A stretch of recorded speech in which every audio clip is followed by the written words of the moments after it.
Kia ora team. Now, I've been having a bit of a think about what some of you are wanting to do, and one of the popular things is popping some text on top of an image.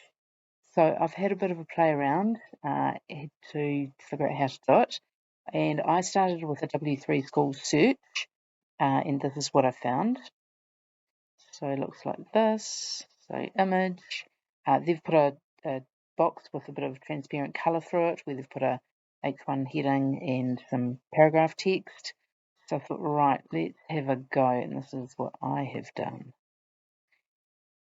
So I've done my usual thing to clear my doc type. I've got the metadata in the head.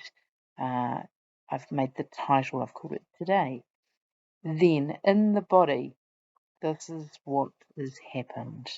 I've got an H2 heading, that's responsive image with transparent text. I've created a div class container where I've put the image. Note that the width is 100%. Within that container, so let me click on that div class. So within that container, there is also another div class, and that is called content.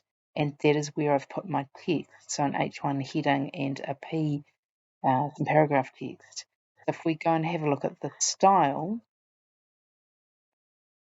it looks a bit different from the last one we did. So I've used this universal selector, and I've said I want to do box size and border size. So that means it'll be the size of the page, web page. The body I've said as a default, you're going to have Arial text, and it's going to be 16px. So from there on, if I said 1em for font size, it would be the equivalent of 16 pixels. If I said 2ems, it would be the equivalent of 32. But the ems are responsive, so they'll shrink up and down depending what we're doing with the website page. So if we are shrinking that up and down, the lost a word, will stay the same proportions. There we go. The proportions will stay the same. Okay, so that's my star universal indicator, my body to set a bit of default items, and then I've created that div container. Now, there's a new idea to learn about, and this is positioning. And again, if we jump into W3 Schools, and we'll learn W3 Schools, CSS positioning. Okay, there's one page that's got the whole jolly lot. So there's 5 different positions that you can have. There they go. Yep, I'm on the right page. Cool. So static, where something just stays put. Relative to the normal position. Hello, cat. Fixed. So down on the bottom right, this element is fixed. So it'll just stay there no matter what happens. Absolute, it's absolute in relation to a parent, or they've called it an ancestor. And so here's an example here where you've got a relative positioned element, and then you've got this absolute one over here, and you're able to place these absolute items. So you can see there's been a bit of styling done here to place it down there. Then you've got sticky. Sticky's kind of cool. See what's happening here? It sticks to the top. Anyway, we are going to play a little bit with relative positioning and absolute positioning and putting them together. So jumping into the container, and the container is where we are going to put our image, and then we're going to put this other div class that's going to have the content. So our container, we've set that at position relative. We've given it that max width of 800 pixels and the margin 0 auto. So 0 is the top bottom, auto is the sides. And so basically we're wanting it to create even margins around that 800 pixels, and the background color is white. So if we jump onto, oh, not here, here, you can see, I'll just make that a bit bigger. All right, so the width here is 800 pixels of the element, and we've got, and this is the container. So the container contains the whole image, and then we've got the then we've got our content, and this is our content here. So we did an H1 and some paragraph text.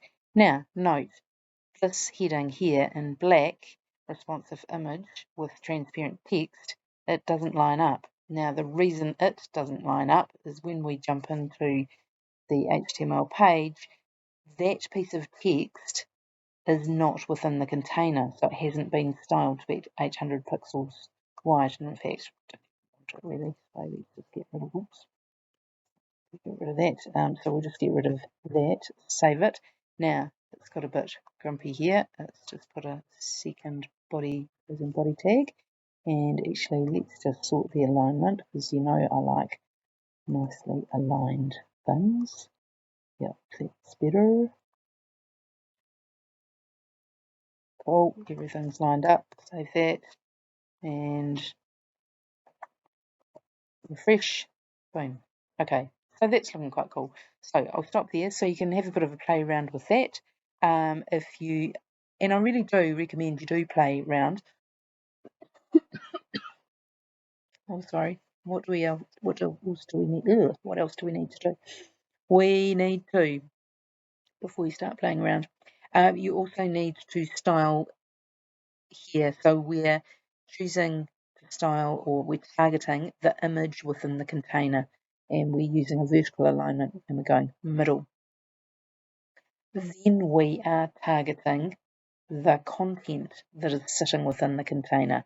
Now this is where we're going to use the absolute position, whereas note the container had relative position.